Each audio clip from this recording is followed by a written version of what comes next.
Hello and welcome to another Circe-Pro video. In this video I will be showing you how Circe-Pro can be actually used to draw prisms, in particular a rectangular prism. First of all, I'll just start with a pencil and I'll draw the base of a prism. You can make that whatever length you like. Then I need some right angle lines. I use the grid lines in the middle of Circe-Pro. I line that up and I might draw another line there. Now I'll do the same on the other end using that center grid line, and I'll draw a line there. It might be different to this one, but now we can use the parallel lines in the middle of Circe-Pro. There you can see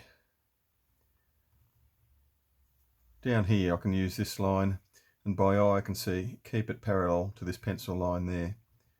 So looking about there, you can see that that looks pretty parallel, and I can draw a line there.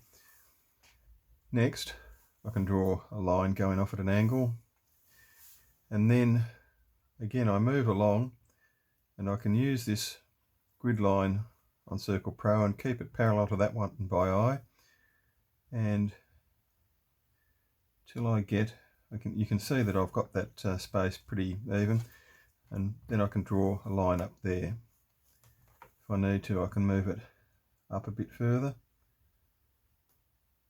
again checking that by eye, and up there. Then I can move up here, find a line. You can see this pencil line parallel to this grid line, and so on. Now I need a line parallel to this one. If I put an edge here in the corner, but again I can see there's a grid line on Circe-Pro that's close to this pencil line there. Perhaps that's a bit better, and there we go. Now I need one more parallel to here to come down here.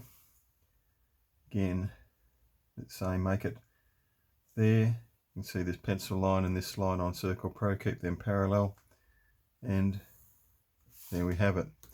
Now you can go over the lines that you want to keep in pen, and I can go and erase any of the pencil lines that I don't need. And there we have it, a rectangular prism using Circe-Pro.